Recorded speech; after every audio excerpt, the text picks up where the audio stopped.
আপনি কি জানেন, আয়নায় আপনি নিজের যে মুখটা প্রতিদিন দেখেন, সেটা অন্য মানুষ যে মুখ দেখে তার থেকে কিছুটা আলাদা হতে পারে।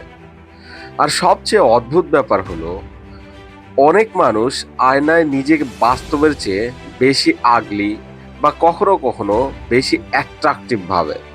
কিন্তু কেন? আপনার ব্রেন কি আপনাকে ট্রিক করছে? আজকে আমরা জানবো কেন আয়নায় নিজের চেহারা আমাদের কাছে স্ট্রেঞ্জ লাগে, আর সাইকোলজি এর ভাষায় একে কি বলা হয়।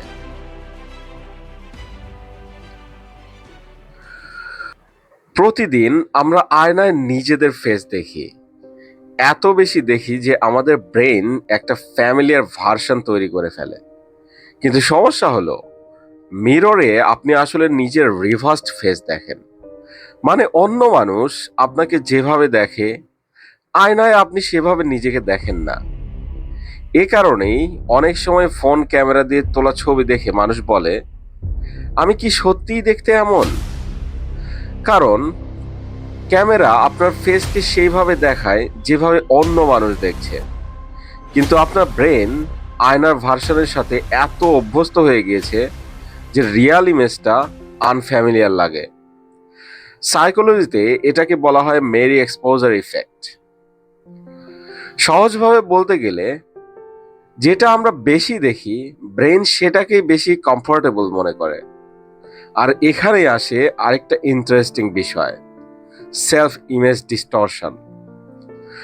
কখনো কখনো অ্যাংজাইটি, লো কনফিডেন্স বা ওভার থিঙ্কিং এর কারণে মানুষ নিজের ছোট ছোট ভুলগুলো বা ফ্লসগুলো অনেক বড় করে মনে করতে শুরু করে।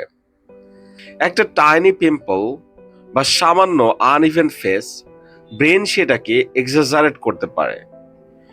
এ কারণেই কেউ কেউ আয়নায় নিজেকে অনেক বেশি অ্যাট্রাকটিভ মনে করে, আবার ক্যামেরাতে কনফিডেন্স হারিয়ে ফেলে।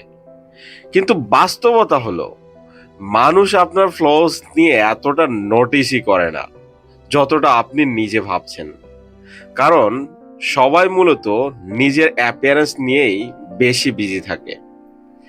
তাহলে নেক্সট টাইম আয়নায় নিজেকে দেখে ওভারথিঙ্ক করার আগে মনে রাখবেন, আপনার ব্রেন সবসময় রিয়েলিটি পারফেক্টলি দেখায় না। কখনো কখনো সেটা শুধু ফ্যামিলিয়ারিটি আর পারসেপশনের গেম খেলছে। আর হয়তো আপনি নিজেকে যতটা অর্ডিনারি ভাবেন, অন্য মানুষের চোখে আপনি তার চেয়েও বেশি ইউনিক।